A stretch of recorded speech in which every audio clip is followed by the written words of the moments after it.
I'm just going to go ahead and post to my LinkedIn that Oh, yeah. we're doing this in case some last minute folks want to jump in. We already have 100 people registered for the webinar. So, yeah, you can post, but whoever first, like if people who are registered will probably have the first preference. But yeah. Oh yeah, I think do we have a limit?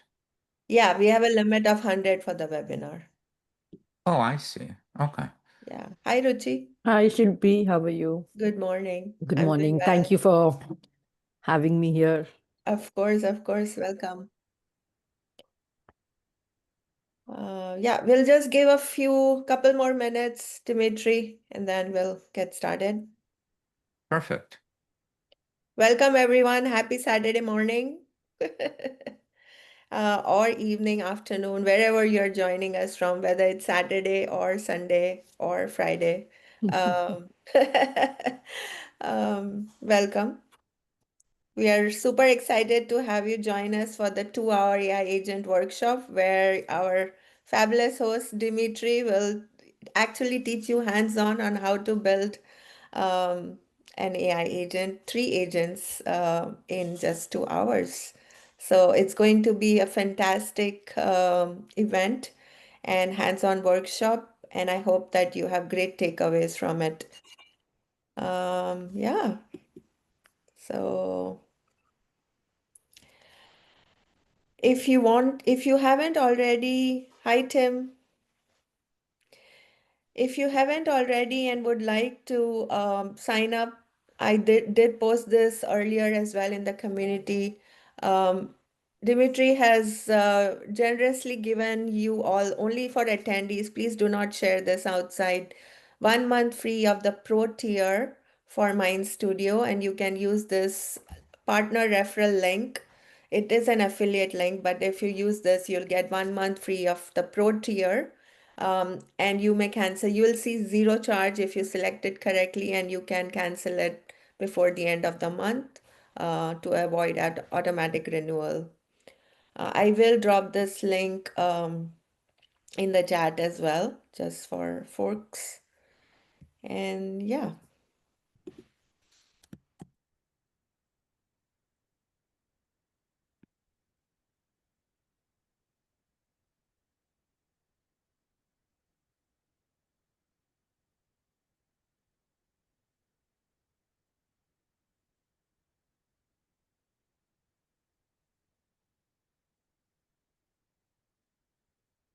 Should we get started, Dimitri? What do you think?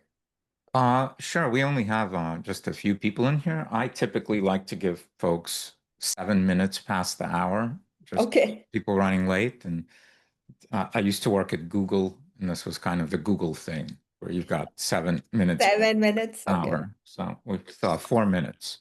If you want to Okay. Okay. grab some coffee or Absolutely. Say hello, drop a hello in the chat.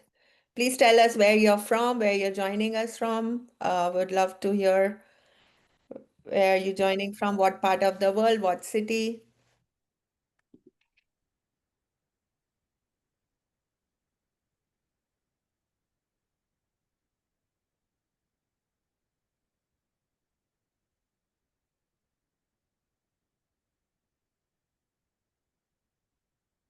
Welcome, Michelle from Seattle. well, and maybe kind of what you do for work or Yeah, play or just anything else we might want to know about you. yes, absolutely. Yeah, that would be great. So we can tailor make the workshop, with examples that fit what you want to learn from it and what do you do.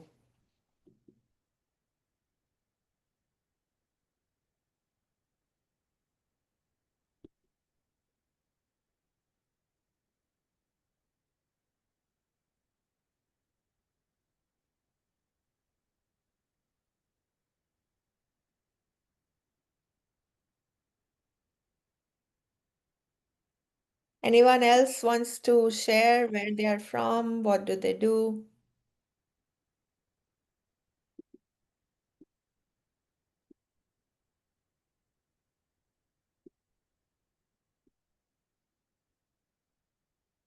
Hi, Ruchi from Bay Area, college counselor preparing high school students for college and career. Toy from Houston, Texas, go Astro. You're a change consultant, new and willing to learn AI. Awesome. Welcome.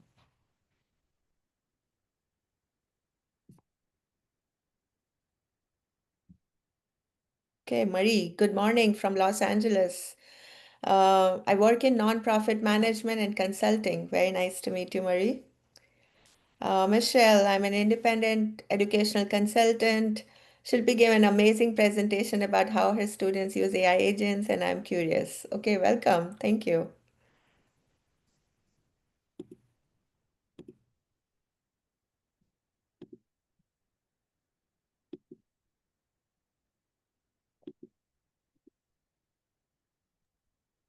Tim, hi Tim from LA, entertainment and finance professor working on AI in education with a partner who has an AI studio. Awesome. And I know some of these people personally, many of them. So thank you for being here.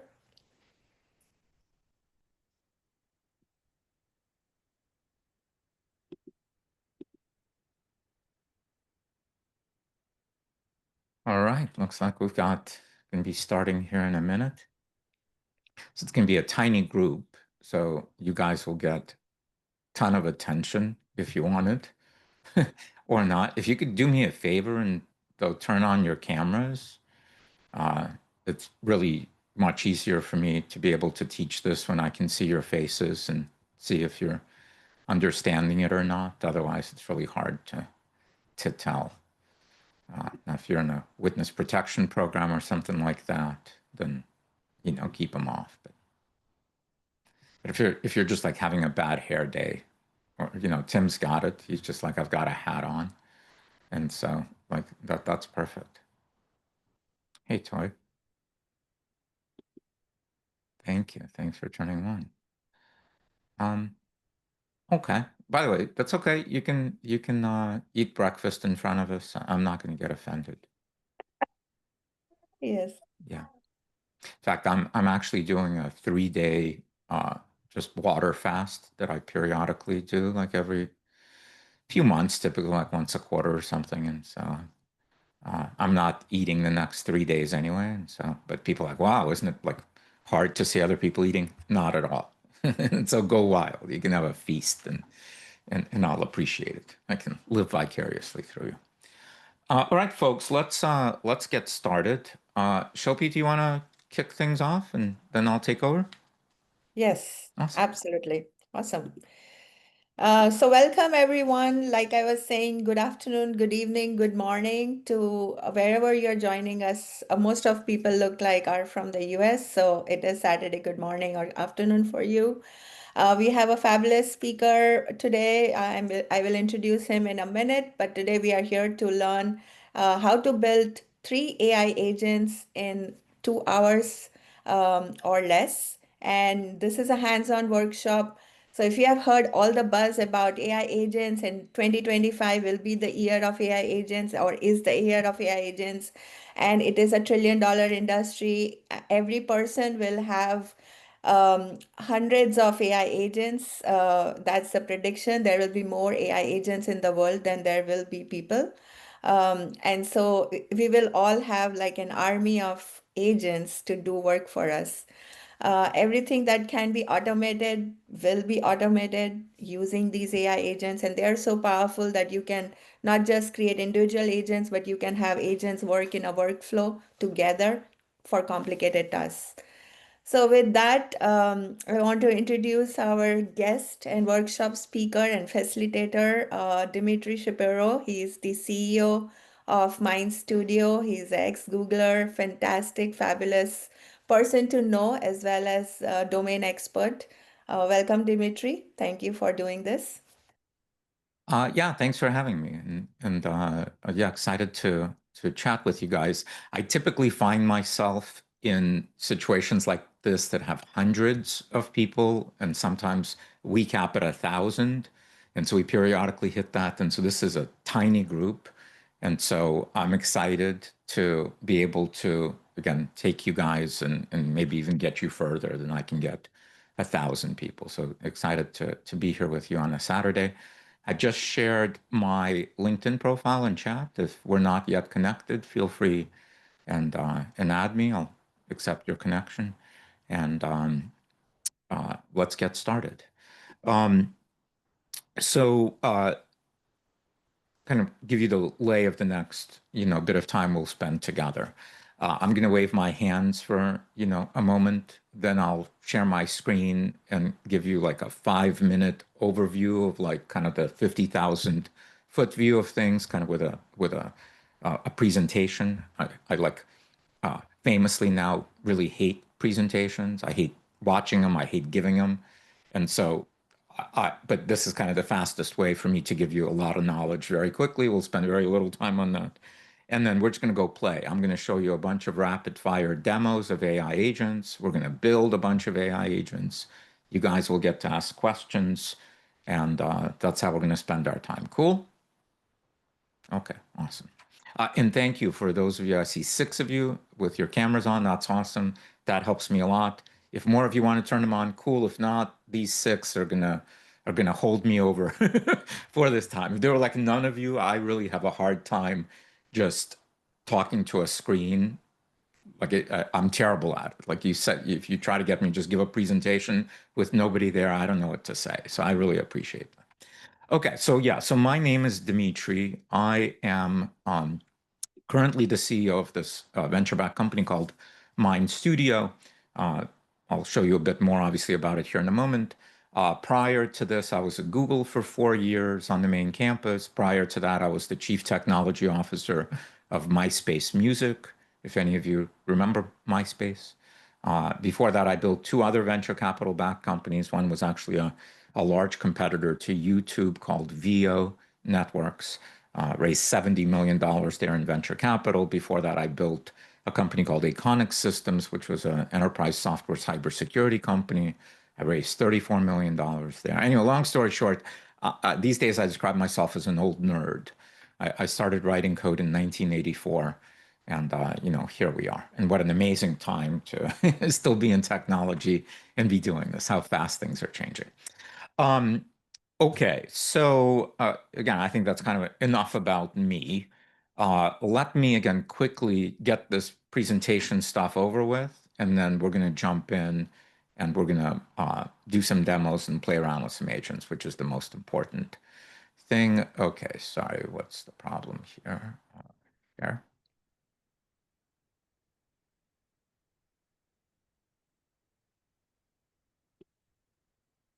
It's enabled for sharing if you're trying to share. I'm trying to share, but it seems like it's only letting me share parts of my screen all of a sudden instead of my entire.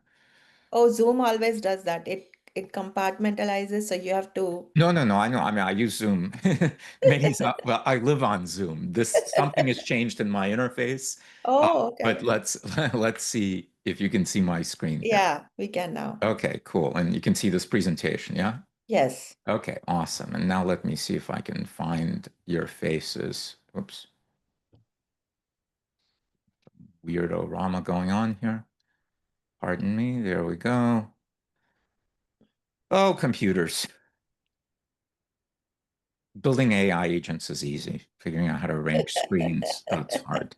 Okay. Yeah, you can still see my screen? Yes. Awesome. Perfect. Okay. So again, I am in my day job, I'm CEO of this venture-backed company called Mind Studio. I describe it as a platform for optimizing business processes with AI, right? We allow people to very quickly learn to build these things called AI agents, and then very quickly build them. The average build time to build an AI agent is like 3 minutes to 15 minutes, 30 minutes, but rarely beyond that. Okay, so this isn't like, oh, I got to spend weeks or months building something. No, you got to spend a few minutes to 30 minutes building something really powerful. For what? Overwhelmingly to automate, manual knowledge work. The things that we all do with computers, right? That we do manually. We do research, we do, parsing long documents, we do generating things and transforming things, all those things that we do as knowledge workers, you can now build AI agents to help you do those things faster, smarter, better. Um, Mind Studio is quite popular. There's over 200,000 of these AI agents that have been built and deployed, and they live inside of all kinds of, places, used by individuals, by small, medium-sized businesses, enterprises, government. This is the British Internal Revenue Service, the British Tax Authority, His Majesty's Revenue and Customs. They use Mind Studio to help them deal with thousands of resumes that come in, and so automation of recruiting functions. New York Times service now, lots of kind of big customers. And then while these companies are not yet enterprise customers, Mind Studio AI agents live inside of all of these companies, brought in by employees who are using it to automate their own thing, employees, teams, etc. So again, lots and lots of kind of companies you recognize. We're venture backed. So far, we've raised $36 million. You can go to our website if you want to see a list of all these investors. These are some. You can see like lots of VPs from Google, for example, or Michael Eisner, the former head of Disney, and sort of a bunch of interesting people. If you're curious, you can always check it out. We find ourselves in kind of an amazing world. Again, I've been following technology for a very long time, building it since 1984. Things are constantly changing in technology. They continue to change now. And we find ourselves in this interesting situation. First of all, is no matter what it is that you do, either you individually do for work or, again, hobby, it doesn't matter. Anything you do that involves using a computer and information technology, or if you're working in a company and you've got a business, your existing business processes and workflows, they work, right? You're doing something and they work. But now is this incredible new opportunity to take whatever it is you're doing and make it work sort of dramatically better, faster, smarter, less expensively, more autonomously. Okay. And the people who know the best of where there are inefficiencies in any workflow in any business are the people that are doing the work themselves. This is not something that you need to say, oh, I need to go hire McKinsey or Accenture to come and spend a year with me to interview all my employees and try to figure out where there are inefficiencies. Employees know where there are inefficiencies, and that's the place where they spend their time doing repetitive tasks, which is what all of us do every day. Okay. And so Mind Studio makes it easy to simply train the employees and give them the tools to do their own automation. So instead of IT doing automation, or some consultants coming in and doing automation, we train normal people, receptionists, salespeople, marketing people, ops people, finance people, executives, to be able to see, after this class, you will have that skill already, to be able to see your own workflow and realize that there's a bunch of parts that you could just spend the next 5 minutes and make an agent to help you do that. And that would save you hours every week. And you can make another agent. That would save you half an hour once a month or whatever it is. You will find yourself overwhelmed by the ideas you have of what you could build really quickly that would fundamentally change the way you work. Okay. I'm not going to go through all of these, but again, you can see Senior Product Manager Gen AI at TikTok. There's lots of people talking about us on, mostly these are LinkedIn screenshots, how they love the platform. Again, you guys can always, if you get interested, see other people expressing to you why they love the platform and what they're using it for and all that. So feel free to do it. We offer different packaging in the sense of training. Most people learn to use Mind Studio simply by going to our website and watching our YouTube tutorials or reading the documentation. I never talk to them. They just learn on their own. By the way, an average month is anywhere from 8,000 to 12,000 new people show up and learn to build Mind Studio. And all of that, by the way, we have no marketing people, zero. We also have no sales people, zero. So all of this is product-led, word of mouth, and that happens. And so again, and mostly when I do these seminars like this, there's giant groups of people. And so it's fun to do it for, a small group of people here that's doing it. We also do these more immersive boot camps. In fact, I just got done, Thursday and Friday, that two last days, I participated in a 2 day, full day, 8 a.m. to 5 p.m. immersive boot camp. Imagine this, but like 2 full days. And then we also do like 30-day boot camps, etc. Okay, so yeah, actually, I'm not even going to go through this on the platform. We're just going to explore the platform. Okay, enough of this. Let's do some quick demos here. So this is a long read. Now it's about the movie industry. That doesn't matter. And in fact, none of these things I'm going to show you are kind of like the thing, right? Like out of these 200,000 apps that people have built and deployed, which are the best? There is no such things. These are just ideas of things that I use, for example, and that we find lots of people using that are powerful. And so again, don't mind what the content is about. This is just a random long read, right? And I propose to you that we, as knowledge workers, spend our days parsing dense, long reads to try to understand what is happening, what we need, and then we use our mental energy and our time to go and either like extract these and organize them in some way or communicate with our peers about them or go do some more research or whatever. And so like to be able to dedicate the time and the mental energy to consume, something like this, well, that's quite a lot, right? But not for me. See, because I've got superpowers. And I've got this little button over here on the right-hand side.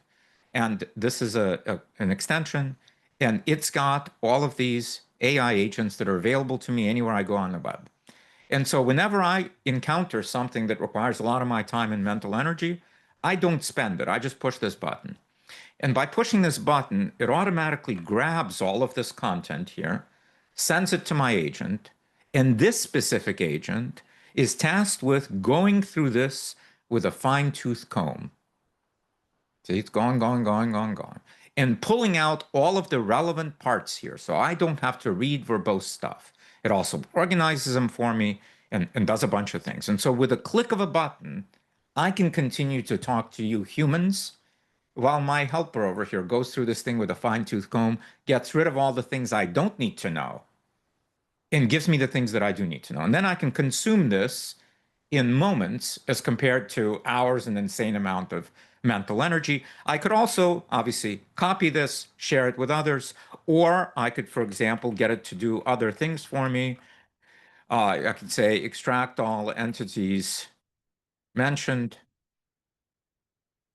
Now, again, if I said to you, human, go through this thing and find all of the entities that have been mentioned in this document, well, you'd probably be upset at me for giving you such a task.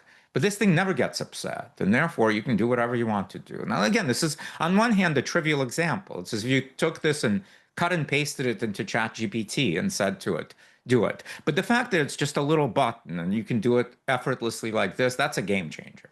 Okay, and we'll build one of these things in whatever 2 minutes it takes to build this, even if it's the first time doing it. Okay, so easy. Okay, let's continue. Again, I'm just going to give you a bunch of rapid fire things. So this is a long YouTube video. Now this one's only 2 hours, only 2 hours.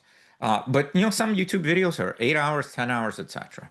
And this is a very important conversation. This is, the CEO of Amazon's got a lot of information in here. And so I should make time to watch this. Now, I am good at consuming these types of videos at 2 times speed, so it would take me an hour and 5 minutes to be able to consume this, but ain't nobody got time for that. But I've got a magic button. I can push that same button, the little purple button, and it knows how to find the transcript. It grabs the transcript, sends it to the same agent, and again, this agent is tasked with going through this transcript with a fine-tooth comb and giving me nothing but the facts, okay? And again, so I can consume 2-hour videos, 10-hour videos in moments, in just a few minutes, while mere mortals can't possibly consume all that time. Even if they were watching 24 hours a day, they'd be on 100th of my speed. And video is actually an extremely rich medium of lots of valuable information. But if you can't get to it, well, that information isn't very useful to you. And so my ability to get the information I need is dramatically, incalculably, in a sense, bigger than mere mortals. That's a superpower. Okay.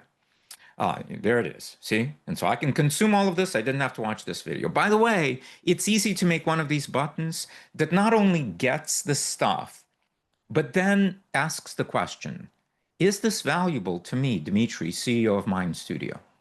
What information here might at all be relevant to me versus probably not relevant at all? And then it can simply give me that. And again, most of the things we read or hear, there's a bunch of stuff in there that's not relevant to us, but we still have to like process it all. Well, not anymore. You can build these little buttons that do the processing for you. That frees up your mental energy. I can't tell you the value of that until you really experience it, that you don't have to do these things anymore. And now you've got creativity and you got time to do countless other things. Again, game changer of game changers. Okay. Let's continue. I don't recommend that anybody goes to Twitter anymore, but if you find yourself there and you want to understand why American jobs are collapsing, you could try to read this and potentially, get traumatized, or you can simply push the same button and let it do it.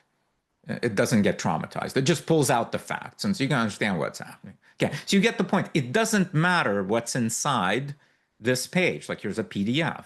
It's a 182-page quarterly financial disclosure from Goldman Sachs. Somebody said to me, go and parse this. I'd be like, just kill me now. Right? But now it's trivially easy. I've got a little button, which is a financial analyst that can go through this, and we'll build one of these. Again, we'll build this thing that can read this PDF and not make me want to kill myself because I don't have to use my mental energy to do it. Here's another example of this, again, on X here, but this can work anywhere that there's a person. So whenever you're somewhere where you want to understand the person, not the contact, I've got another little button, works kind of the same way. It grabs all the stuff. It knows who I'm talking about, even though there's other people on this page. And imagine if I wanted to go and build a relationship with Gary. I'd want to understand a little bit about him, or even better, a lot about him, but I wouldn't have time. But now I do. Now my time is talking to you guys. I push this button, and it gives me kind of like, who does he care about? Who does he talk to more? Might I be able to get to him from other people I know? What does he talk about? Like in a sense, who is he? And so I can gather from this content so much information about what's the best way to reach out to Gary. And that, again, that is a superpower. Okay. Just a few more demos here, and then we'll start building. So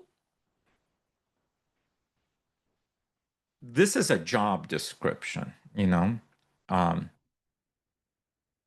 there are lots of people out there now looking for jobs. And the problem with that is, because lots of people are looking for jobs, interviewing managers and companies are getting overwhelmed with resumes. You get a resume, how can I tell if you're the right candidate or the other candidate? That's why we write cover letters, to explain to the company why we specifically are the exactly right candidate for this specific job.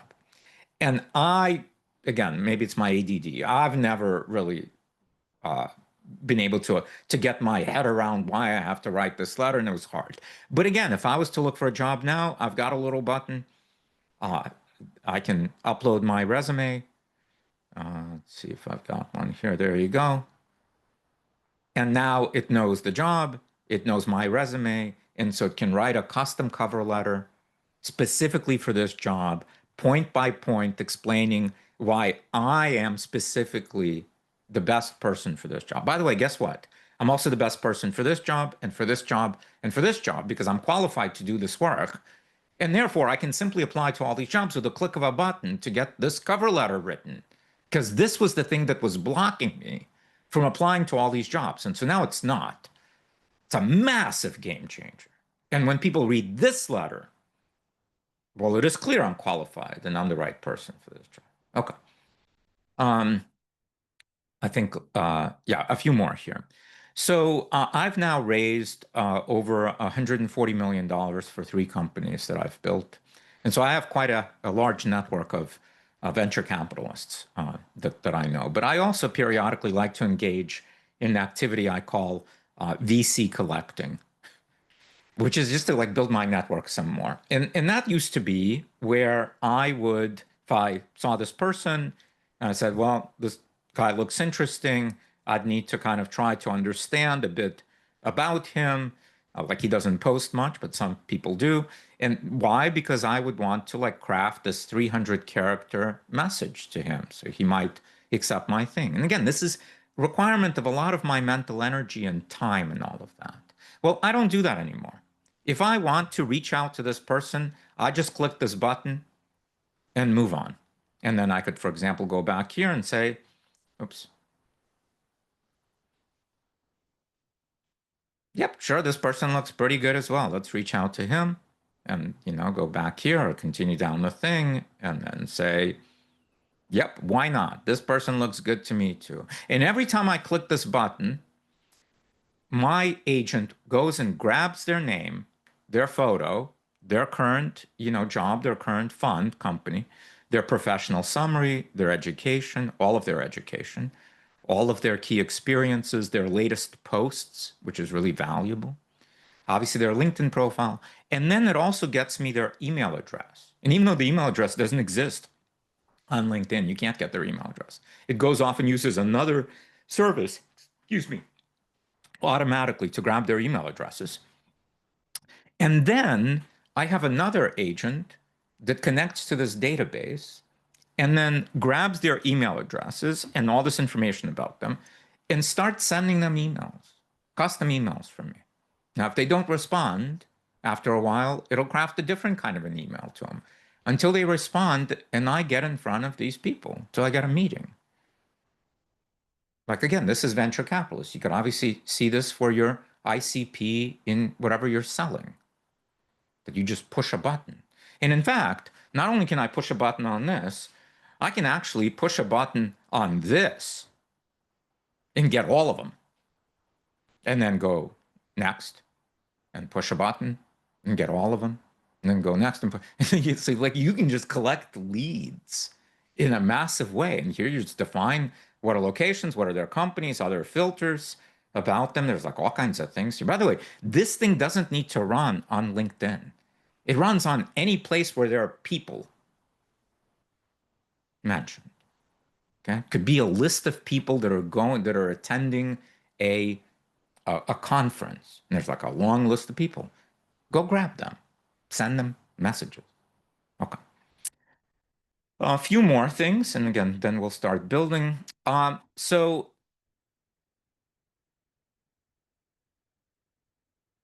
we'll actually get to see here before we start building an AI agent. This is what we're going to use. This AI agent is called Monitor N8N Terms of Service.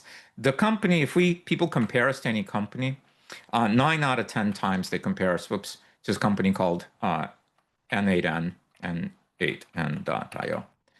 And it's kind of a similar kind of a thingy for kind of more technical folks, much harder to use, etc. I have an agent that runs on a schedule that every day connects to this URL, which is their terms of service, and looks if it's changed from the last time that it ran. And if it did, it analyzes those changes and then sends me an email with the analysis of what are they doing. Now, again, we only have really kind of one competitor, but you might have many, or you might have many other things that you want to keep an eye on. And so I know people who have dozens of these kinds of agents that just monitor different things and analyze them. And if there's something meaningful there, they get nudged. Otherwise, they never have to monitor those things again. And again, that freeing up of your mental resources, that I never have to think about that again, because if anything is happening here, I will get nudged with what is happening. Okay, so this is huge. I'll give you another example of this. I talked to somebody a couple of months ago who's a day trader who built an agent, actually a bunch of agents, that monitors this website, trends.google.com. So Google has this interface that allows you to see what is the traffic like, search traffic for Tesla, let's say over the last 30 days.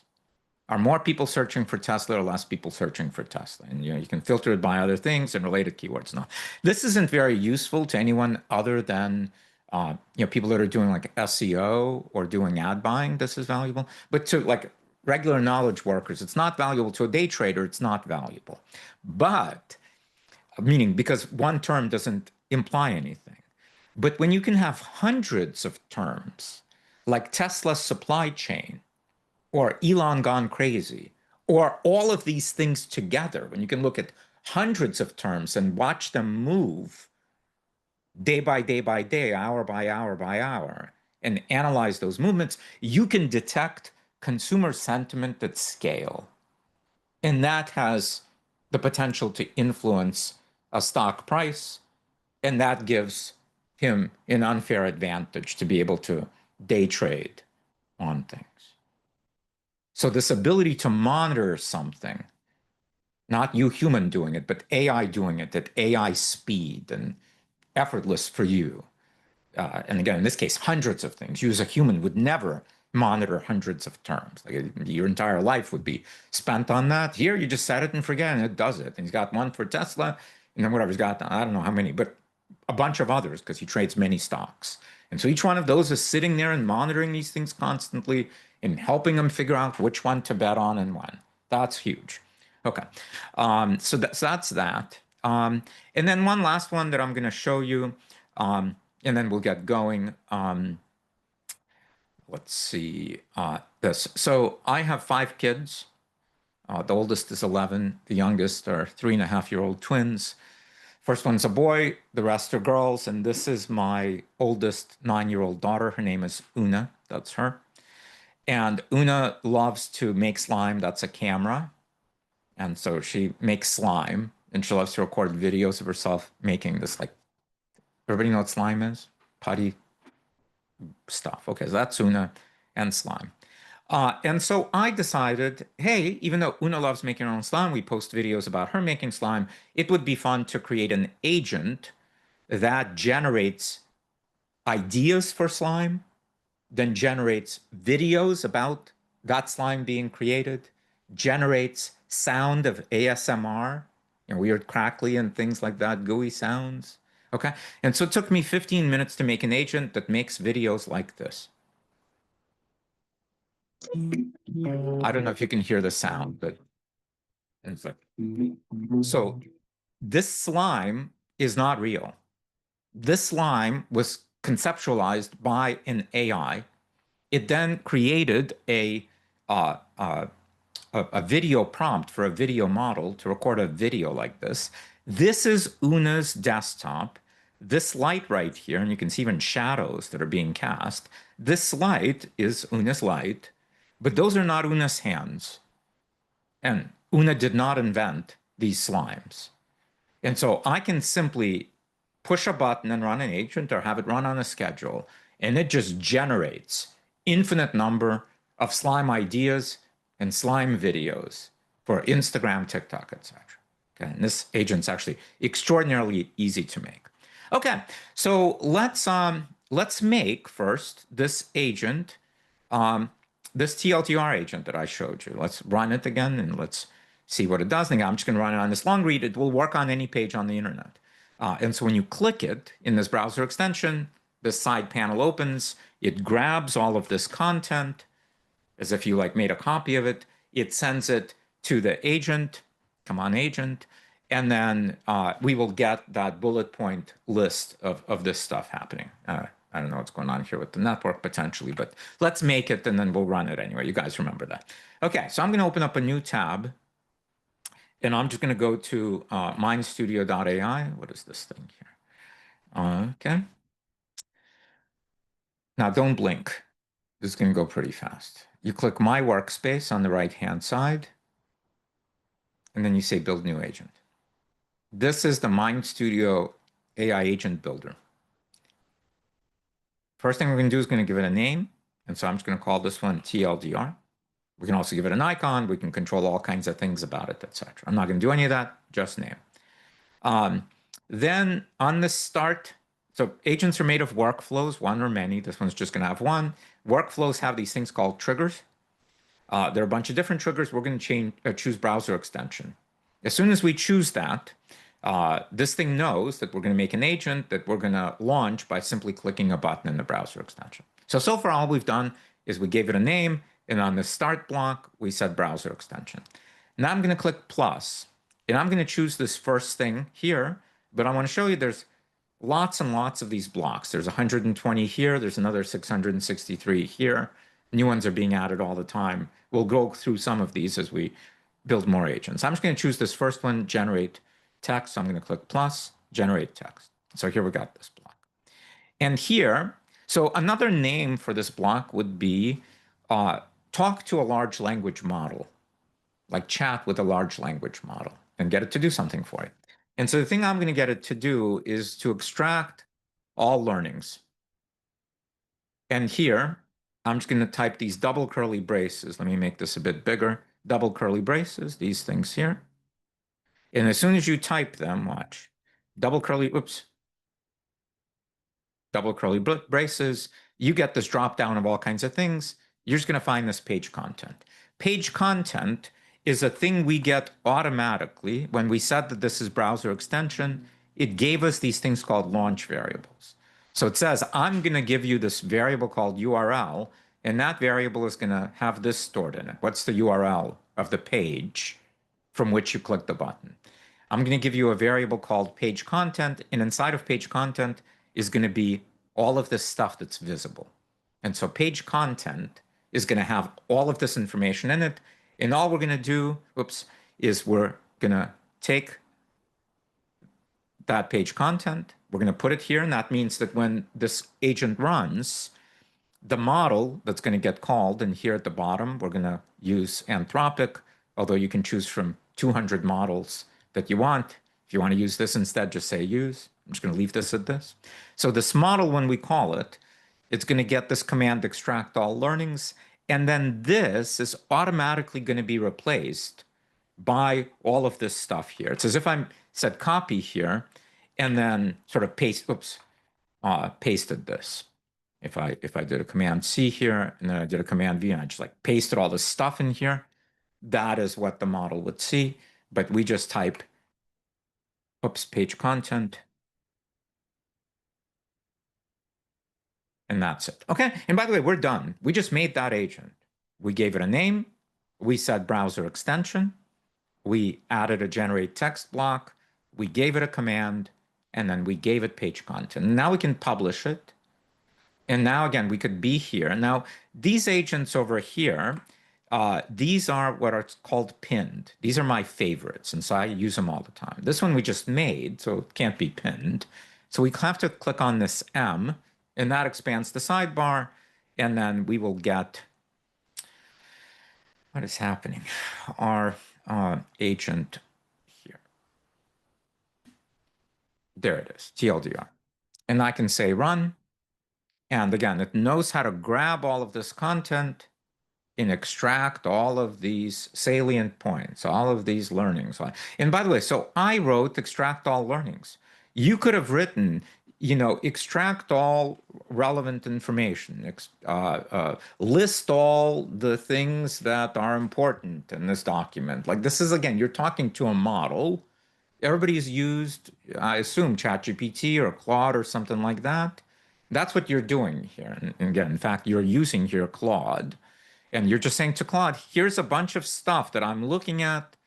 And then you give it a command. Again, I like this command, extract all learnings. It seems to work great on these models to then be able to give me all of this stuff. So we made that. And again, this same button we can use on any YouTube video or PDF or database that we're looking at or whatever.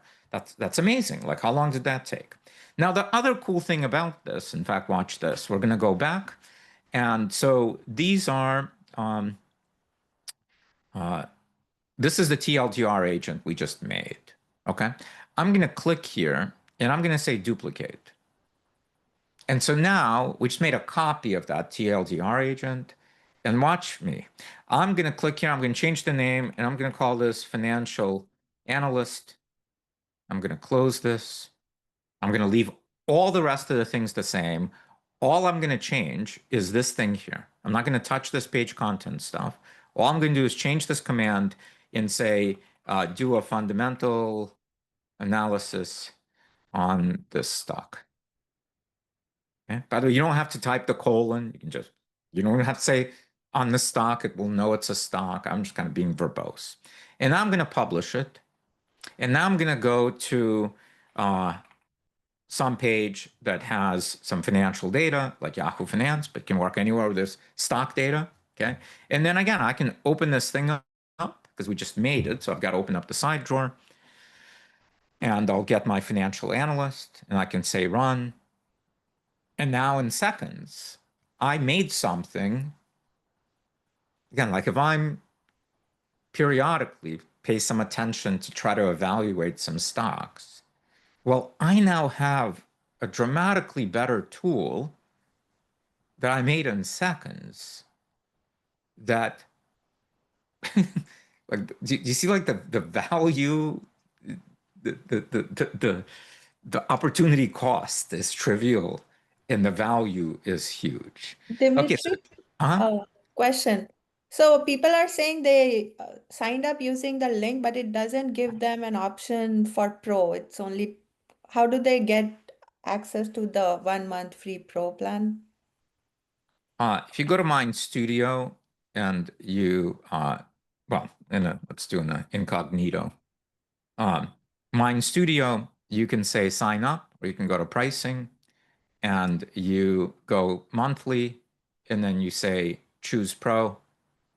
You're not sharing the incognito, sorry. Oh, okay, let's see. Oh, so it seems like if you go incognito. Yeah, so sorry. So just go to Yeah, your team set up that link pricing. for us. You could go to pricing, go monthly, and then say choose Pro, and that's how you sign up. But I'm being charged, so, Well, you need to put in a coupon. oh, I don't have a coupon. Okay. Shilpi, do you have a coupon? No, I think they just gave me the link, not the coupon code. Okay. Well, we'll get you a coupon code afterwards. For now, you can just get the free Okay. plan. Again, I actually would encourage you not to try to build along with me. One, this is being recorded. Two, we have many tutorials where we go over this. So you're going to get distracted if you're trying to build. Just watch me do this stuff. Great, that's good to That'll know. much better. So Yeah. folks will get you the code to sign up for the Pro that you can do after the workshop, and we'll also send you the recording. So Yeah. that way, yeah, Tim has a I question. just have a question. I mean, I'm kind of confused because I'm kind of trying to watch him go a mile a minute as he's building what he's building. But assuming that we don't have to go into Mind Studio to build alongside at the same time, we're just supposed to be paying attention right now, right? That's it. Okay. Yeah, I should have told you that up front. Apologies. Yeah, I mean, some people try to follow along, but I always think that's not practical. Yeah, just sit back, relax, and build these things, okay? And so again, I want to point out to you that the difference between financial analyst and TLDR, right? Let's open that up in another tab here. Oops. There's TLDR, there's financial analyst. They're the same thing. They are 3 blocks. You get start and end. So we just added 1 block. It's the generate text block. There's a reason that it's number 1 on the list because it's the most commonly used thing. This is a platform for using AI to automate things. To use AI, you got to call a model. Again, we support over 200 models right out of the box. You don't have to go create your own accounts for these models. You just use our accounts and we do it. Okay. And then we simply give it a command. In this case, in the financial analyst, the command was do a fundamental analysis. In the case of TLDR, the command was extract all learnings. That's the only difference. Just the command. And so with this one pattern, this 3-block pattern, as I call it, start with a browser extension. So choose browser extension as a trigger, add a generate text block, always just put in page content.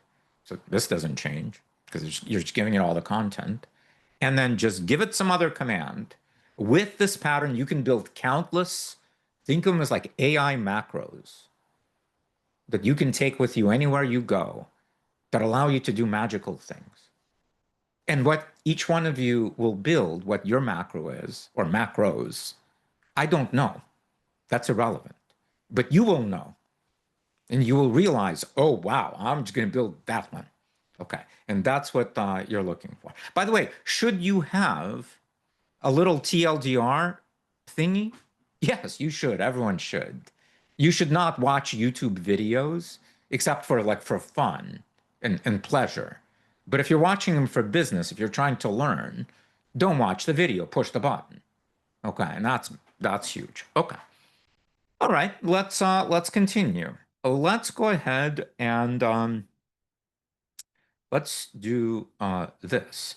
So I'm going to say plus here, you know, and I'm just going to open up Mind Studio, and I'm going to go to my workspace, and I'm once again simply going to take this TLDR agent I've already built, and I'm going to click here and I'm going to say duplicate. I'm just going to make a copy of our simple we could have started from scratch, because what did it take?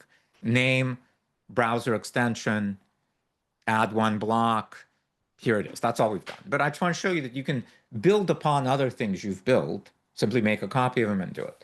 Okay. Oh, I see Josh is here. Hey, Josh. I think, you know, obviously welcome here. That's awesome. Thank you. We've got a tiny group here. And so if you want to have your Saturday free, you can do that as well. Let's make an agent that I'm going to call content to LinkedIn post. Okay. So we're going to make an agent where we can be on anywhere, a page, a video, a PDF, whatever, click a button and turn that into a LinkedIn post and post it to LinkedIn. Posting to LinkedIn or other places is valuable. Curating for people, you know, sharing that you found something interesting. And it's good for you. You know, it makes you visible and makes you, you know, people know that you're into whatever it is you're into. And so look at kind of personal brand, if you want to think of it in that way. So that's really valuable, but it takes time, right? If you want to like invest in creating content, well, you got to spend your mental energy and time. Well, I don't have to do that. Okay. And neither will you after we build this agent. Okay. So, again, so far we've got browser extension.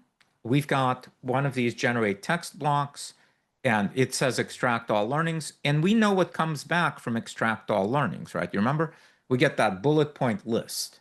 And here we've just been displaying it to the user. You know, we've been looking at this below there. There's some other things here. What's the output behavior? Display it to the user. Now I'm going to change that to say save to variable, because we're not going to display it to the user. We're actually going to save it and we're going to use it moving forward. Now I'm just going to call this variable, I'll call it learnings, but you can call it anything you want. You could call it bullet points. You can call it outline. You can call, because that's what this brings back. It's some kind of an outline of all the relevant things. I'm just calling it learnings. Okay. And so now we're not going to display it back to the user. We are simply going to store it in this thing called learnings. And then we're going to hit plus. And then we're going to call a model again. And what we're going to do to it is we're going to ask it to take these learnings and write a LinkedIn post, you know, about them. I can also say use emoji, because LinkedIn loves emoji. And here we go. Now, in order for me to get this model to, again, to understand what I mean by take these learnings, is I have to give it the learnings that we just got. And we do that by simply doing this double curly braces and putting in this variable learnings for the limited number of people, for the 4 of you that I can see your faces. Does this make sense? That we are storing, no, Tim, okay, perfect. Tim, thank you. I'm certain you saying no is what many other people, limited of the many that we have here, are also thinking. So we're going to make sure you get it, and then everybody's going to get it. Okay. Do you know what a variable is, Tim? This term. In a mathematics sense, yes. Perfect. In 2x equals 4, x is my variable. Got it. A variable is something that just stores a value, right? X equals 4, X stores the value 4. Right? Okay. This is the same thing. In this case, in this first thing that we do when we say extract all learnings. First of all, page content, again, is provided. It's a variable. It stores data in it. And it's provided to us right here when we say browser extension. As soon as we say that, Mind Studio, the platform, says, I will fill up this variable I'm going to call page content with all of the text that's visible on whatever page you click the button from. So in this variable page content is stored all of this text. And we can use that. And so we can use this generate text block to send it to a model, say, here's all that text. The way we unpack that variable and just put all the data in it is by using these double curly braces. Double curly braces, and the variable name inside of it, that automatically gets replaced by the value of this variable, which again, in this case, is going to be all of this text, a bunch of text, okay, is the value of this variable. And so, what is happening? There. Sorry, my mouse going crazy. And so the model is going to see extract all learnings, and it's going to see all of the text, and it's going to come back to us with a response, which was, you remember what happens when we push this button? It comes back to us with all of those bullet points. Those are the learnings, okay? And here we're just displaying them back to ourselves. But now we've changed it, that instead of displaying this back to ourselves, we decided that we're going to save them to a new variable. We named that variable learnings. And so now we have a variable called page content, which is given to us by the system. We also have now created a new variable called learnings. And so we also have that variable. And inside that variable is what? Inside that what you've done, Dimitri, you go back to that one little bit. You've extracted all learnings, and then you're naming it learnings. Is that circular? Am I missing something? No, it doesn't matter. We could call this bullets. Okay. I'm just saying. I'm just trying to follow the. No worries at all. We can call this bullets. Let's do that. It's just a name, just like X or Y or Z. You can call your variable anything you want. This is just a name. Okay. And so let's call it bullets for now. And then right here, now we have a new variable called bullets. Okay. And so we can give this thing these bullets. And then we can say, take these bullet points. Okay. And write a LinkedIn post about them. Okay. Now it's actually good practice to wrap these in something called XML, which is some labels, but I'm not going to do that here because I don't want to confuse you guys for a second, but this works perfectly fine. Okay, and so now we're going to give it these bullets, and we're going to say, take these bullets, write the LinkedIn post about them. In fact, I'm going to put these just here a little bit below it, just so it's clear to us as humans. It doesn't matter where you put them. Models are smart, they can figure this out. Okay, and so take these bullet points, write a LinkedIn post about them, use emojis, and then it's going to unpack these bullets, and we're going to have all of this text in it. So again, right now, the word bullets stores all of this bullet point text. Okay. And again, instead of displaying it back to the user, we're going to save it to another variable. And what should we call this variable? See, it says, take these bullet points to write a LinkedIn post about them. What should we call this variable, Tim? Post. Post. That is the perfect name. Thank you, Tim. That's what I was going to call it too, post. That's the best name for this. And so now we have a variable called bullets. We're not really going to use it again. We already used it here. That's all we needed, although we could use it later if we want. And now we use that to create a new variable called post. And now I can go over here and I can click plus, and I can say view all blocks. And I happen to know that if you scroll down or if you start searching, that you will find a block called create LinkedIn post. And we can add that block. Now, the first time you use it, you're not going to have an account that you're authenticated to. So it's going to ask you to connect to a new account. I've already connected to 3 accounts, and so I can just use them. Connect just means log in once. Okay. And then you can make the post. It says, what should the content be of the post? Tim, what do you think I should write here? I don't know what this is the AI in Hollywood thing or whatever it was. I don't know. Should I write double curly braces in the word post? Oh, okay. Yeah, you following me? Awesome. Yeah, there you go. And so we take the page content that we get automatically because we set browser extension. We always get all the content on the page. We then called the model, we gave it the content, and we said extract all the learnings, and we stored that in a variable called bullets. We then called the model, and we gave it the bullets, and we said take these bullet points, write a LinkedIn post about them, use emoji. And then we're saving that to a variable called post. And then we're using a create LinkedIn post block, and we're simply giving it the post, right? Easy. Okay. Now, I know from experience that it's not all that smart to post things publicly to places you care about that you haven't read. Because what if the model went crazy?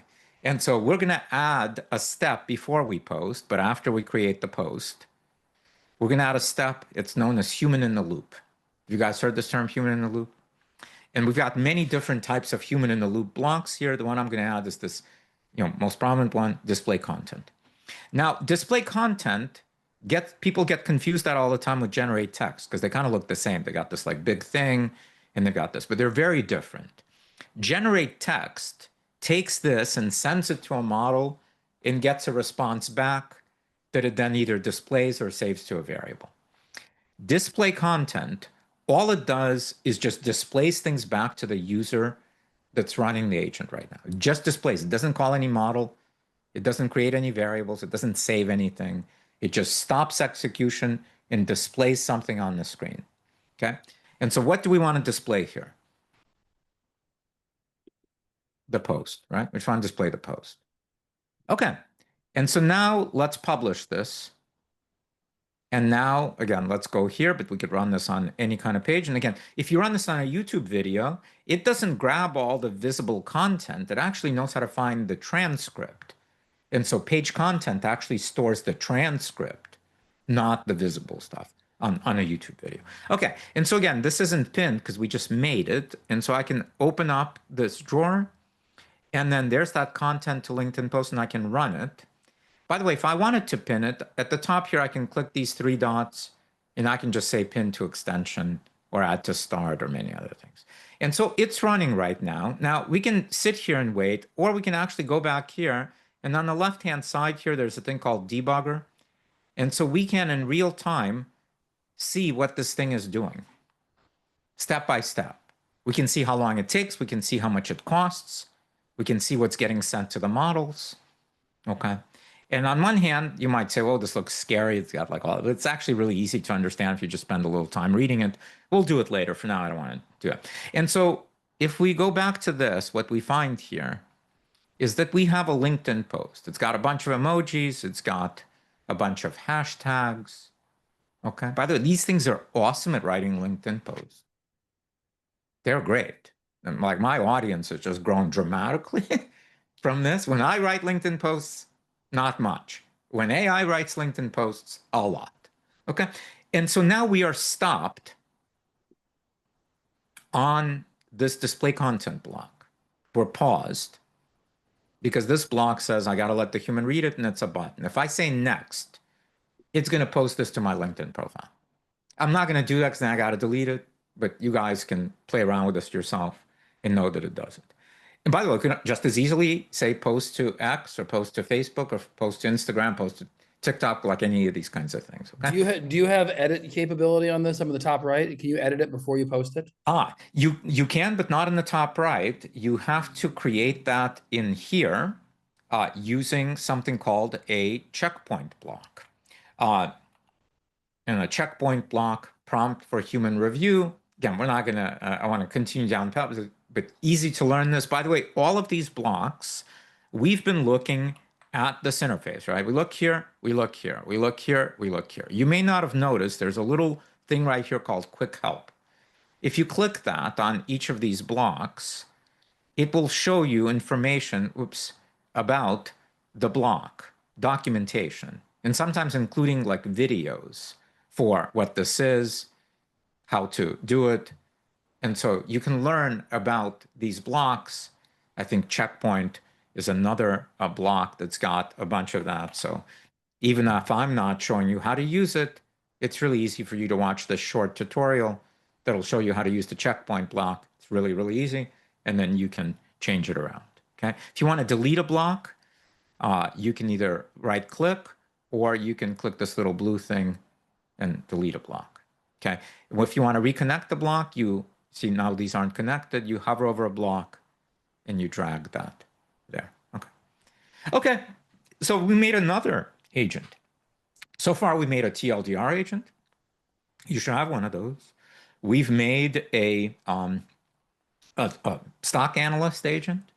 You might want one, you might not want one. You can have countless. We've made a content to LinkedIn thingy. Again, if we wanted to also post to other services, we can just add those blocks and post to those services. Let's make another one. So make a different kind of agent. I'm going to close this. I'm going to say plus. And so if you scroll down to the homepage of Mind Studio, on the Mind Studio homepage, there's a section here called Build All Kinds of AI Agents. The types of AI agents we've built so far are these browser extension AI agents. But there are other types. One type is this on-demand called user-facing web applications. So when we use apps on our phone or on the desktop, those apps have what's known as front ends. They have screens and forms, right? Input, output for humans to use, screens and forms. And so we can build those kinds of applications that run on mobile and desktop without knowing anything about any code. We're about to build some. You can build those really easily, applications that have screens and forms for humans to use either on their computer or their phone or both, etc. You can also build agents that have no front-end interfaces.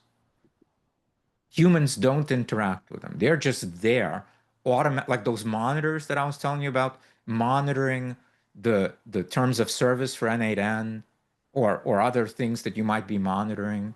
Those things you don't have any interfaces for. They generate something or do something. They might send you an email back or put something in your CRM system or do whatever. But you're not interacting with their front ends. They're just back ends that are running like on a schedule. You can also make agents that are email triggered. We'll make one of those. Which means that when you make that, these agents automatically get a custom email address. And you can just like CC them on that giant thread that you've got in your inbox where you've long forgotten what is happening. At least this happens to me all the time. I'm like, I'm so lost about what is going on in this long email thread. I can just forward it to an agent, and that agent can just unpack all of it for me. First question I can ask, is there anything for Dmitry to do? No. Game changer. I didn't have to go parse this thing. Is there stuff here for me to do? Push a button. It tells me there's nothing for you to do. Great. And then can say, oh, but here are all the other people that do have things to do. Here are their action items. Here's all the stuff that has already been agreed upon or decided, or here are open items. Like all of that stuff that we had to use our mental energy for can just be done by pushing a button. Huge. And then you can also build agents that are programmatically driven. Again, these are integrated with other systems, and they call us via API. We call them via API. And by the way, we teach in our boot camps people to completely non-technical people who are just horribly allergic to code. We teach them to actually be able to do all of these things and not be afraid of them at all. You don't need to code in order to call APIs, which kind of doesn't make any sense in one way, but with AI, you don't need to code. Okay. And so you can learn all these. Okay. So let's build one of these things here. Okay. And so I'm going to say my workspace, and I'm going to say build new agent. Actually, before I do, I want to show you one thing, and then we'll build this. If I look to the left, on the left nav, there's overview where we've always been. There's like a bunch of other things here for your settings. We've seen that there's like this build page and other things. Okay. Right here, the second thing is called agents. If I click on that, now, if you click on it, you won't have anything in the start category, so you won't even see it. Starring is one of two ways that we allow you to favorite things. One is pinning, which we've seen. One is starring. If you star them, they're not pinned. They're not sort of polluting your thing here, but you always have access to them at the top. So I've got a few starred. Those are there. My workspace here is called Dimitri Demo. So everybody gets a workspace. You'll have yours. You can have many workspaces that you're a part of. Workspaces are just a way to group agents and also to allow people to collaborate with you. So you can have team members in your workspace. It can be a shared space, or it could be just for you, and it has agents. And so these are agents I've built in this workspace. There's 300 more here. But you're not going to have any of those when you first sign up. So, but you will have, if you click agents here, you will have over 100 agents in these various categories that we have built, and we allow you to just use. Okay. The other thing you can do with these agents is you can click on them, and then you can make a copy. And just like I showed you, I can make a copy of my agents, you can make a copy of these agents that are in this agent store, okay? And you can see how they're made. And so you can learn, first of all, about this, and then you can republish them. You can rename and republish them. So you can modify them, rename them, republish them. Okay, so I just want you to know, again, that this section exists, these agents, and that you can use them as templates, or you can just go and explore them. There's a bunch of valuable tools here. That's it. But we're going to build a new agent from scratch. And so we're going to say create new agent. We're going to give it a name, and I'll call this agent, let's see, I'll call it blog post generator. Okay, and let's give it an icon. I want you to show you that, you can easily give these things icons. If you can find one, great, even better. We can't find one. I'll show you what I do. I go to flat icon. You can go to any icon site, and I could look for blog, for example. And sure, I'll take this one. I can click download, ping, free download. We're just going to use it here. We don't have to pay for it. Now it's downloaded. I can close this. I now can click here, and I will have in my downloads the blog thing. And I can say open. Now this thing has a nice icon, so we can recognize it and do things like that. By the way, again, I can also control who has access to it, and I can set usage limits. I can actually embed it in my own website. There's like a full page or a widget that's there. I could put it behind a paywall if I wanted to, and charge people for using my blog post generator. We're not going to do any of that. We just gave it a name and gave it an icon.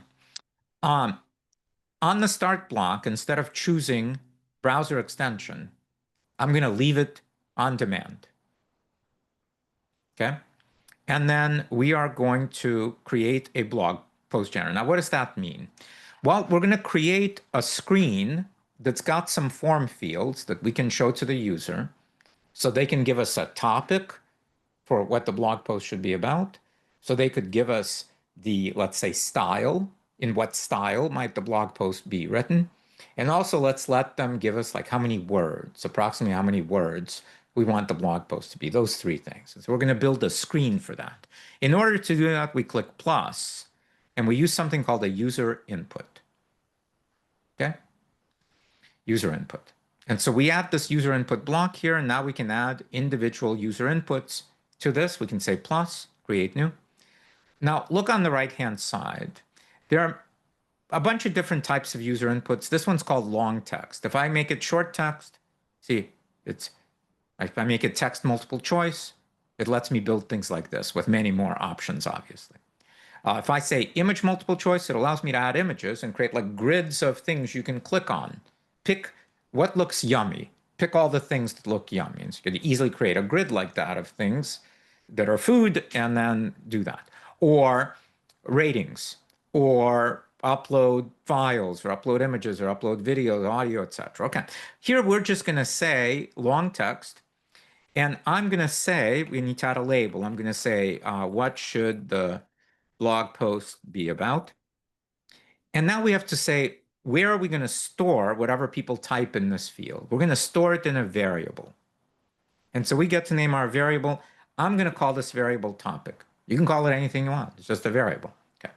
By the way, thank you, Tim, for having us pause there and repeat that. I'm certain that was valuable to other people. So thank you. So topic. Okay, so now we have one variable called topic. By the way, we can already go and see what's happening here. If I say preview, open draft agent, or I could just publish it and open an agent. Look what happens. Oops. It shows us a form. We've already built this one form field. What should the blog post be about? Okay, let's continue. Let's add those other ones I wanted to add. I'm going to say plus, create new. Here I'm going to make it short text. And I'm going to say in what style. And here I'm going to call this style. And I'm going to close this. I'm going to say plus, and I'm going to say create new. And here I'm just going to make the short text also. And here I'm going to say, how many words. And here I'm going to call it num words. This is common. If you want to look fancy, start your variables with a lowercase. If there's a second word, capitalize it, num words. You could say number of words. You could say length. That's fun. Again, showing you. Here's what I call num words. That I understand it's going to be number of words. Okay, done. And so again, if we go here and we open our draft agent, we're going to see 3 form fields. Okay, good. By the way, we could have also made them so they're one screen at a time. And then we do next, next, next. And to do that, instead of putting them all in one bucket, we would have said plus user input, and we would have put, 1 or 2 in each one of these. Each time you do it, that's a new screen. Okay, and so if you wanted only one form field, for example, per screen, if you wanted one of those kinds of things, very easy to do that way. Okay. By the way, let's do that. So we've got this form. What happens if I type some stuff in and say next? It's going to say, hooray, you did it. App built. It's completed successfully because there's nothing else. It just ends. So let's go ahead and say plus. And then let's use that generate text block that we made. And then let's call a model and say something to it. Well, what are we going to say? We're going to say, write a blog post. About what? About the topic with those number of words with that style, okay? But a better way to do it, again, I'm teaching you guys some advanced, this has nothing to do with Mind Studio, it has to do with models. Whatever model you use, this is known as prompt engineering. Have you heard this term? So I'm going to teach you some prompt engineering here that your friends are not going to know, but you can teach them this, okay? The best way to give it a prompt is not to say, write a blog post about, and for example, here we know we can say topic, comma, make it in this style, and then we could say style, right? You guys follow me here? This would just like replace this. And this many number of words. And then we could say num words, right? This might seem like a good idea, but actually this is not a good idea because depending on what the prompt is and what people type into the topic, you can get into trouble where the model will get confused on what you're saying. Because again, somebody could type in 1,000 words in this topic. They could paste in that because we didn't restrict it, although you can restrict it if you want. And so a better way to do this is in the following way. I'm going to say, write a blog post. And that's all I have to say. And then here, I'm going to give it the topic. Oops, topic. I'm going to give it the style, and I'm going to give it the num words. Now, there's a problem here as well. Remember, when the model gets this, the model doesn't see double curly braces topic or style or num words. The model sees whatever is stored in topic, whatever people typed in, and whatever is stored in style and whatever is stored in num words. And that would be confusing. And so the best practice, again, this is the prompt engineering, is to take each variable and put labels around this. And so I can say topic, and then you say / topic. It's kind of like HTML, if any of you guys have seen that before. Look at this. This isn't code. It looks like code. This isn't code. This is just a way, this is what models like, of giving a label and putting a label around whatever is going to be replaced here. Because remember, the model is not going to see this word double curly brace topic. It's going to see whatever is in the topic variable, but it will see these labels around it. So the model will see this label, whatever is inside of the variable topic expanded, and then end topic. And it will know that whatever this thing is it sees is the topic. And for style, we do the same thing. We say style. And again, these aren't commands. You can call them anything you want, but it makes sense to call them style so it understands this. I like to indent them, but you don't have to. Also, don't worry about this color difference. This is some weird artifact that periodically happens.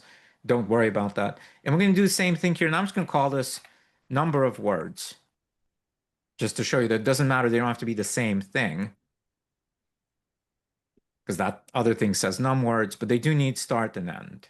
Okay. And again, I'm going to take this and I'm just going to indent it so we can see it better. So we're giving it the topic. So those are start and end commands. So it's start. These are start and end commands. Okay. The beginnings of topic, the end of topic. And whatever you put in the middle, and it could be multi-line, you could put other things in here. All of that, the model is now going to know that this is meant to be together because of this end and start and end here, and that anything that's inside of that, it's going to know as topic. Okay? Again, spaces don't matter. We could leave a bunch of blank space like this. Also, you can put them on a single line. And so this too right here is completely valid. Okay? Just as long as you've got start something, end something, and whatever is in the middle, variable or not, sorry, is going to be that. Okay, so I'm intentionally sort of making it look this ugly just so you can see that that doesn't matter. Again, I could even put like ... and a bunch of other random characters. They'll know it doesn't mean anything. Okay, and so we gave it all of the stuff that we collected here. And then we simply gave it a command, write a blog post. Okay, and then we're just going to display it to the user. And now I'm going to say, I'm just going to publish it, but again, you could run it in preview. I'm just going to open this AI agent. We haven't clicked this before, because before we were making things that made sense to do in the browser extension. But here we're going to interact with it. Oops, what is happening? Block, how can it block? We can just open published agent. And so we get our published agent. So this agent is live right now. It exists. It has a unique URL. And so I could actually send this to you now. And you could use this agent just by clicking on that URL, okay? So all of these are web applications. And so if I make them, by default, they're only available to me, but I can open them up to be just to certain named people or to make them public, and I could share them with people and they could use them. Okay. And they're running on Mind Studio. They run in the Mind Studio cloud, exactly. Yeah. Yeah. But like the user doesn't have to pay any attention to it. You can embed these, again, because this is just a form. So you could embed this as like a widget in a website, in your blog. And people on your blog, and they never need to know that it's using Mind Studio, right? It just like runs on Mind Studio. Okay. And so let's write a blog post. And so, you know, how AI will transform work. And then in what style? I always do Gary V. Does everybody know what Gary Vaynerchuk is? No? Amazing. And I love you guys. Seems everybody knows. Gary Vaynerchuk is a creator, social media creator who has this like kind of an aggressive style, kind of like preachy a little bit style, not knocking, not throwing shade at Gary V. But we're just going to say Gary V. And then number of words, by the way, we could say Shakespeare. You know, the writer is Shakespeare. Number of words, 1,000, I'm going to say. Okay, I'm going to say next. And so again, we collected that information. We put it all together and we sent it to the model and we say, write a blog post. And it says how AI will transform work, the hustle revolution. Gary's known for telling people to like hustle, you know, work your face off. Look, I'm going to cut through all the BS right now. He's got this like very casual style. This is obviously Gary Vaynerchuk writing this thing. And there it is, that thing it wrote. And now we can give it on, you know, another thing. We can click here and say, by the way, we could take this now, you guys know, and we could add a block and we can post this to LinkedIn. or send it to somewhere, you know, or whatever. Or add it to our blog. Okay, we can click here, by the way, and we can say new run. And we can do it again. And do it again, do it again. Okay. But there's a problem with this. In fact, let me go here and we can say show history. And so we can see this thing that just got generated here. this is a blog, but I'm kind of not crazy about like the formatting of this blog. Like I'm not sure this is the way that I would want the blog to be. And so I can actually do some more prompt engineering. Let me make these a bit prettier so we're not getting confused about this. I'm just going to do them all so they're uniform. Okay, so we collected this information in these user inputs. We are now sending all of this information to the model, and we gave it a command, write a blog post. This is kind of a small window, and so I'm gonna open this up right here by saying edit in full screen, just so we have bigger screen so we can see more. Okay, and I'm gonna add some things to this command, because it doesn't have to be one line, it could be many lines. I'm going to add some things. And this thing I'm doing is known as templating, to create a template. And so I can either say example, so I could like write here example, and I could give an example of the type of blog post I want. So I could have like pasted in a blog post, like again, long blog post. You can paste 1,000,000 words, well, just under 1,000,000 words in here, if you're calling the right models, like many words than you would ever post. And so you can give it a sample of a blog post and say like this. But what I'm going to do is instead of saying example, I'm just going to say template. Again, you don't have to write the word template. It knows that you're creating a template. I'm just doing this for you, template. Okay. And this is what I'm going to write. I'm going to do like this. Which is a provocative title. Then I'm going to say funny subtitle. Then I'm going to say one paragraph TLDR. Then I'm going to say main point. And then I'm going to say 3x subpoints. And then I'm going to say ... And then I'm going to say conclusion with a call to action. What I've done here, just by writing these words, again, I could change these bullet points, not having bullet points. In fact, typically, the way we like to do it, if you want to be professional, is they go in square brackets. But it doesn't matter, okay? That you could do it the other way. But again, if you want to use it the way we do it, we just put all these things, in square brackets. If I could learn to type today, wow. Some days are awesome, other days are not. By the way, there's also another trick that I'm not using because I really don't want to confuse you, but I didn't have to do these one at a time. I could have done these all all together like this. You can hit Command D or Control D while you're selecting things, but okay. So this is templating, same thing, but here you can kind of see it outlined. Okay, and so watch this. Now let's go ahead and publish this again, and let's go ahead and run it. And I'm going to say ice cream. I'm going to say Gary V again. And then how many words? Let's do 1,000 again.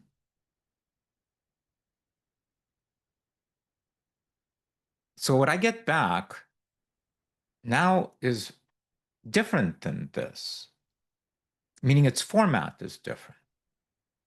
First of all, it's got a provocative title. Second, it's got a funny.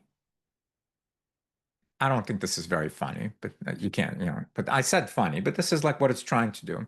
Then it's got that one paragraph TLDR, and then it's got, a setup as the main point, and then it's got 3 subpoints, subpoint 1, subpoint 2, subpoint 3, and then it's got another one of those, and then it's got a conclusion with a call to action, okay? And so simply by providing a template to the model, again, this has nothing to do with Mind Studio, this prompt engineering. By providing a template, you can get the model to give you exactly what you want and exactly how you want it, okay? Okay, and so now we have this pretty cool blog post generator. But what's a blog post without like an image, right? Maybe we want an image. So how could we do that? Well, if we say plus, again, if we look at blogs, let's take a look at this. We can generate text We can generate images. We can generate video. I showed you Una's slime company with the slime videos, right? That uses this block. You can visualize numeric data, generate charts, graphs. You can create all kinds of pixel perfect, really complex, print ready assets, for example, sales collaterals that are custom but look like they were, crafted ultimately in like infographics or presentations using this block. You can send this thing images and get back, labeling, so computer vision, many other things. You can automatically generate two people talking to one another. First, you can generate the script and then give it to this block, and it will generate voices of two people discussing this thing that you just made or reading your book or whatever it is. Like crazy. You can you can grab URLs. We'll make one of those here in a second. Many different types of things. Again, collect the services, connect to various Google products, send and receive emails or SMSs or Slacks or yada, yada, yada, infinite things, pretty much anything imaginable. Here I'm just going to say this generate image. Okay, so now we have a blog post, right? And right now we're displaying it, but I'm going to save it to a variable, and we can call that variable post. Right? So we created the post. Cool, we're done with the post. Now we've added another block, generate image. And this generate image block, has anybody generated images? Again, the four of you before, yeah, you got to give it a prompt, just like text generation, okay? And so it's an image prompt. An image prompt's a bit different than like a model prompt, which like you have to explain to it what you want it to do visually, yeah? Okay. And so how could I get an image prompt? If somebody typed in a topic and a style and number of words, how could I then figure out how to get an image prompt from that? Does anybody want to take a guess? Okay, no worries. Let me show you. So we have the blog post. We're saving it to a variable called post. I'm going to click plus, and I'm going to call another text model. And I'm going to give it, and we're going to do it in the best practice way, because we already know how to do that. We're going to create our labels. And we're going to say, here's the post. Okay, you can give it the post. And then we're going to say, create a image model prompt for an image to, to go along with this blog post. Are you following me here? I'm actually giving it that post. In this case, it's going to be about 1,000 words. It's not very efficient. I could have done it less, but I'm just going to intentionally just give it the post and give it the model image, give it the prompt, which is say, create an image model prompt for an image to go along with this post. And then I'm going to save that to a variable, and I'm going to call that variable image prompt. And now I'm going to go to this generate image thing, and I'm simply going to give it the image prompt. And then I need to choose, once the image is created, this thing gives us back not the image, but it gives us the URL of the image stored online, right? It stores the image there and just gives us back the URL. We need to choose what we want to call that. I'm just going to call this image URL. Okay? And then we get to choose what model we use. Again, we support a bunch of different models from a bunch of different providers. You can choose whichever one you want. I'm just going to leave this as is. Okay. And then you can add other things. I can add these things called source images, which is additional images for it to take into account. Shilpi, do you have a question? Yeah. Are you planning to add the Google Nano Banana? We have that. We have Nano Banana in here. I'm not sure if it's out of beta, but yeah, we've got Nano Banana in here. Okay, perfect. Okay. Awesome. Oops. And so you guys still with me, right? We created the user inputs, the form. We created the blog post, right? We just give it all the form fields, all the content from it. We say write a blog post. We gave it a template, so now it's writing a blog post the way we want it. And we save that to post. Then we call a model, we give it the post, we say create an image model prompt for an image to go along with this post. And we're going to save that to a variable called image prompt. We're then going to use a generate image block, not generate text, generate image. And we're simply going to give it the image prompt, and it's going to make an image, and it's going to give us back the URL to that image. And then we can simply, if we want to, let's say, display the URL for the image, image URL, or we could actually display the image itself in here. In fact, let me, I guess, do that, show you how to do that. So this thing supports something called Markdown. Have any of you heard of Markdown? Okay, Dennis heard a little bit about it. If you click on Quick Help here, you can see Markdown is a formatting language. And so right here, if you want to display an image in Markdown, you can use this type of command where I'm going to take this thing here and I am going to simply put that here. Okay, so this is going to display an image. I don't need this alt text. I'm just going to leave this blank. So this is going to display our image in here.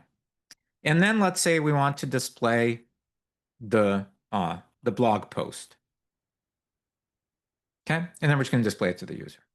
Okay, and so let's go ahead and I'm going to do one more thing. I want you guys to see, before we generate the image, I want you guys to see what the image prompt is that we create here. What's the image prompt that we're then going to send to the image model? Does that make sense? Yeah, okay, cool. Let's publish this and let's run it. And so we're going to say how AI will kill us all. In what style, Gary V, and 1,000 words. And we're going to say next. Probably should have chosen ice cream because I can only imagine the image this thing is going to generate. Okay. And again, so it's running. Yeah, we can close this up. And so it's calling the second model. Again, we could watch this actually in the debugger. So we that do this a lot, we never sit there watch that. You know, we mostly watch the debugger. And so we can see what's happening here. See, it says setting topic to how AI will kill us all, setting style to Gary V, setting num words to 1,000. Then it called a model, and to that model, it sent this command right here. You remember that topic, end topic, and inside of it, how AI will kill us all. And imagine again, if we didn't have this topic end topic, it would see how AI will kill us all, Gary V 1,000, it would be confused what we're saying. But by adding these labels, it's not confused. It sent that, and it responded back to us with about 1,000 words, 934 words. And now we then took that, and then we sent that to a model again. There it is. And it came back to us with an image prompt. And at this moment, we should be seeing that image prompt. Create a split screen, dystopian image, contrasting humanity's. So this is the image prompt that it created. And now if we say next, it's going to send that image prompt to the generate image model. And again, we can watch it doing that here. And the model is going to return back the URL of the image. There it is. So Dimitri, was it pausing there? And again, if you looked at the image prompt, if you looked at it, could you adjust it manually? If we use the checkpoint block and not the display block, yeah, you could. Yeah. Or menu block. There's actually a number of ways to refine it, to let it go back and do it again and give it input. But like those are the blocks that, again, they're really cool. They're awesome. You can learn them on your own. I don't want to get into them. And there it is. You know, now is this a good image? Is this a bad image? You know, I could have done it better, but it's amazing. I just generated from this, from like giving it a topic and a style and this. Okay, so this stuff is super powerful. In order to, okay, I'm going to pause here for a moment. So what you've learned already here is that this isn't really scary. You might not feel like an expert yet. But at the same time, if you gave it like an hour of focus of your own time on your own, you'd be like, I've got that. Like I say, create new. I know there's going to be a start block and an end block. I'm going to put blocks in the middle. I know how to use these variables, these double curly brace things. I can just store information and do it. That's pretty much it. Like that's the platform. Now there's a bunch of other advanced stuff that you can master. We teach it in our boot camps, or you can go and learn it, you know, in just by watching our YouTube tutorial. So this, I've shown you maybe 2%. So once you create an agent, how do you deploy an agent inside your web page, for instance? Yeah. So most of the time, the agents you might be creating, again, what we see people create is they create agents for themselves to use. And those agents might be, again, automations that just run on a schedule, these monitors or whatever. They might be front-end applications like this blog post generator, or they might be the Chrome extension buttons. And so they're just for themselves. And again, every time we say publish, we're actually deploying it. It's getting deployed and it is now available. By default, these things are available only to you. They're private, but you can, let's look at our blog post generator. If you go here and click here or here, this is where we created the name. There are a bunch of other things here that we can configure, like who has access to it. People in my workspace that are invited, only these people are invited. Do I want to make it public? By default, the other thing that's enabled is this thing called Remix. And so each one of these things, first of all, has a URL. Watch this. If I say open published agent, I don't think I can. Can you guys see my zoom here? If I zoom, I'm zooming. You can? You guys can see that I'm zooming? We see what your yeah. blog post should be about. Yeah, that is what we see. No, but you don't see me zooming my screen. No worries. Watch this. So you got to kind of squint. So this thing right here is the unique URL of this agent. And then behind it is /run, and then / this thing called a UUID. This just automatically created.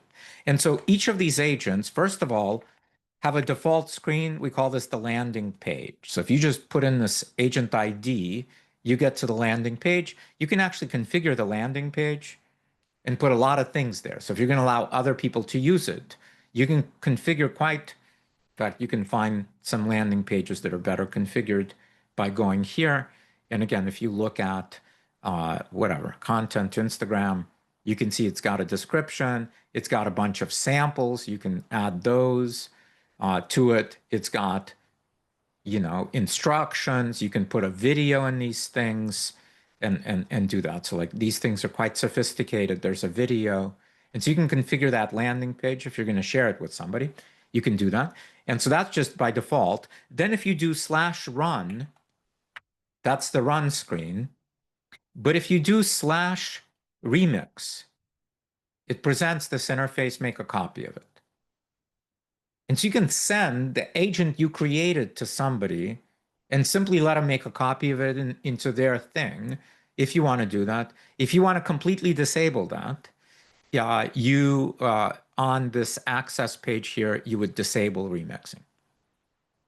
Following me here? Most of the time you won't.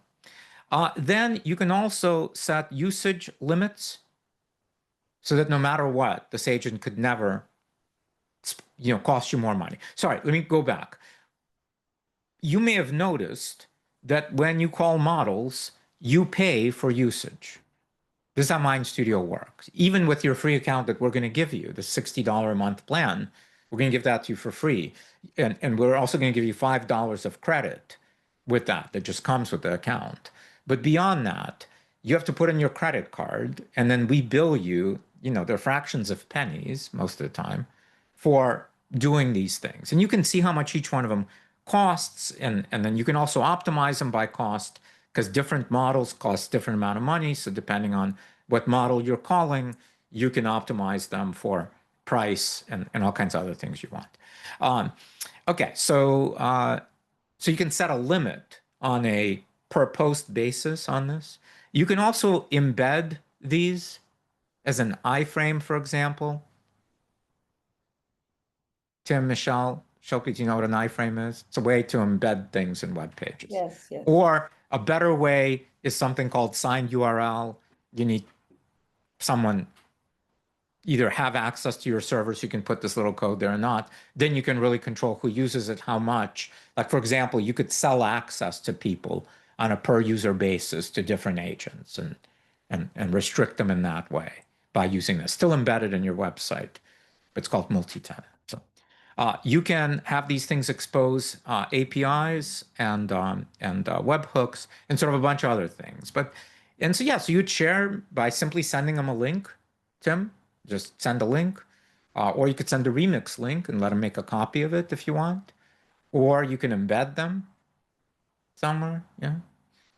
Some people have taken them and embedded them in native applications and published those applications to the app stores. And so you can install an application. You actually don't need to.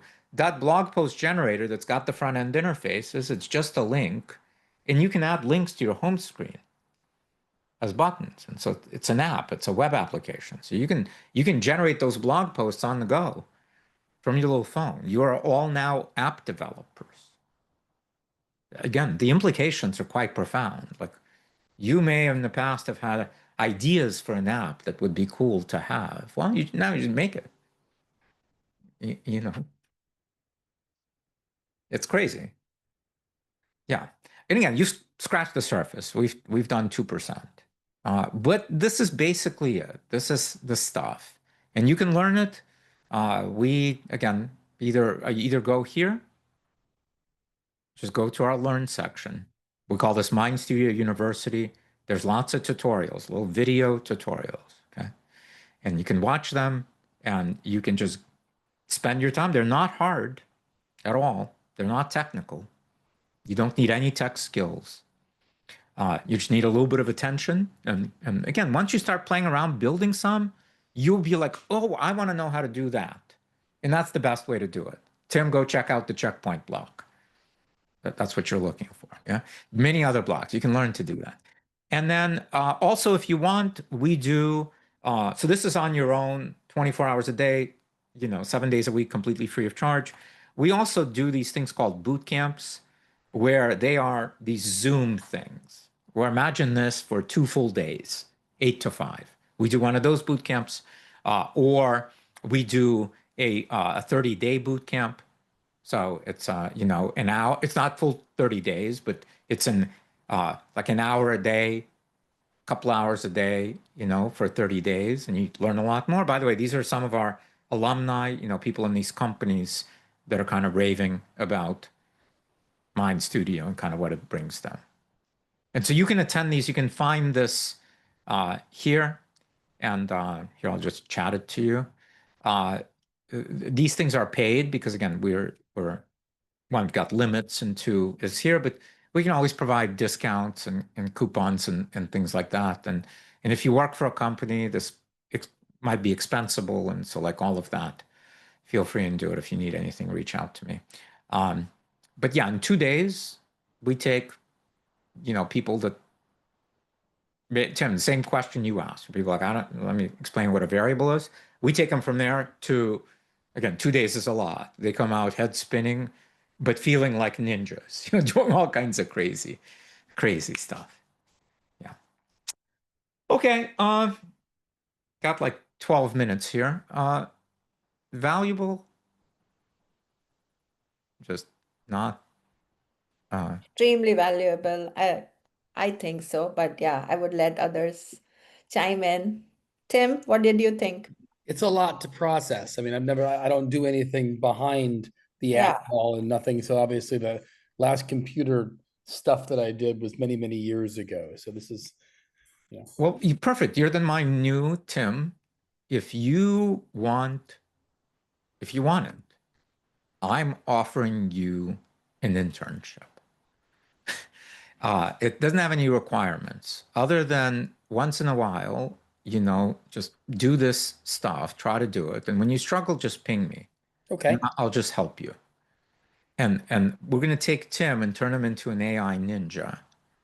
Amazing. And if we do that, then Tim is going to go on the road and say, listen, this computer thing I wasn't doing for a few decades, but I'm now a ninja. Okay. Go, Tim. Yes. I am a silent warrior. Okay. Amazing. Michelle? So I know you don't have time to go over this, but I have a particular like use case, and maybe you could point me to the right videos or next steps for me to figure out how to do it.